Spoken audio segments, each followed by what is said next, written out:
and we're headed into the rugged Russian wilderness to meet with a master who's one of the core ties between Sambo and Soviet military history, General Alexander Ratunsky. The president of the Russian Federation of Martial Arts, Ratunsky helped Russian President Vladimir Putin become a master of both judo and Sambo.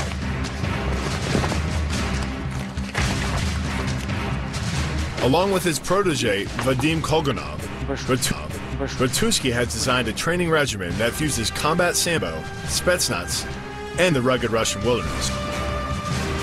Although at first glance, I wasn't sure if these guys were Sambo fighters or a mercenary army. If you get used to and accustomed to training under intense situations and environments like this, being in a ring or being in a gym is going to feel like a day in the park.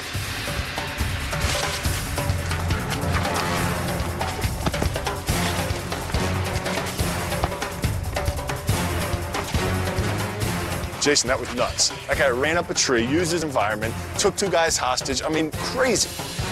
Russian Secret Service, the Spetsnaz, even Belarusian and Lithuanian armed forces, they all used Ratunsky's regimen. And it doesn't take long to understand why. The general got us warmed up with a 3-mile jog. Pretty standard stuff, except for the 100-pound log on our shoulders. But I don't know what was worse, the 100-pound logs or having the general and Vadim shouting at us to pick up the pace. Gym training, come on. Come on. It's like the Cold War still going on. Come on. Jogging with logs in the Russian wilderness is definitely a great way to test your strength and endurance. But it was just the beginning. Next, the general and Vadim wanted to test our technique, so they engaged us in some hand-to-hand sparring drills. According to the general, these are the same hand-to-hand drills that the Russian fighters have practiced since the days of Lenin. As we focused on the movement and honed our technique, we couldn't help but wonder if this is what life for a soldier in the Soviet Red Army had been like. That's when the rain started coming down. At first, I thought that General and Vadim might break for the weather, but they just pushed us that much harder, demonstrating a series of counterattacks and shoulder locks that are taught to special forces soldiers throughout the former Soviet Union. Put your right arm on his elbow crease and your left one on your bicep. Put the pressure on his wrist here and pull his arm away.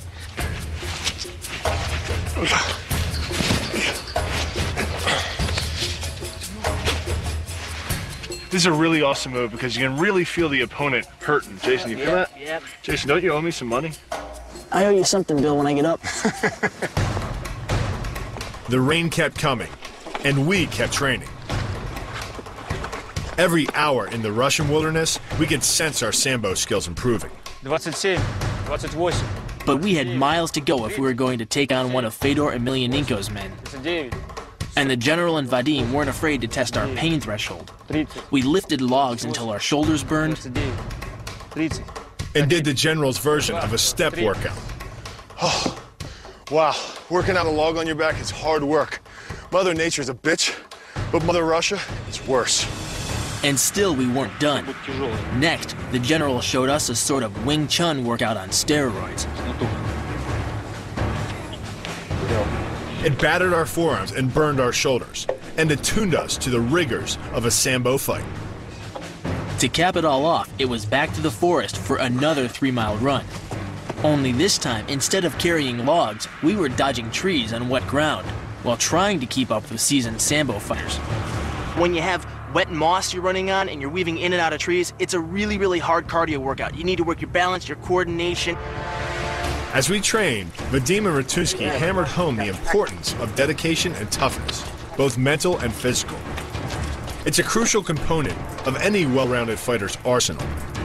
And the philosophy behind Sambo's most innovative warfather, Vasily Oshepkov. After studying martial arts in Japan in the early 20th century, Oshepkov returned to Mother Russia. He was determined to incorporate the throws and strikes of judo in with the native wrestling styles that had dominated early Russian martial arts. He had a lot of students from other countries, like Uzbekistan, Georgia, a lot of Russians who knew their own techniques, traditional combat systems. You saw the similarities between them. So he started to mix it all up. Oshepkov's hybrid fighting system was what drew Lenin himself to Sambo. Although Oshepkov felt Sambo should be taught to the masses, not just the military elite. Oshepkov's populist dreams for Sambo clashed with the communist bigwigs' need for military secrecy. And in 1937, he was imprisoned by the same security forces he had helped to train. A year later, Sambo became an official sport of the Soviet Union. Unfortunately, Oshepkov didn't live to see his vision for Sambo become a reality. He was shot to death in a Soviet gulag. Whether behind bars or on the field of battle, these Russian Sambo fighters have toughness, dedication, and even a willingness to die for their art.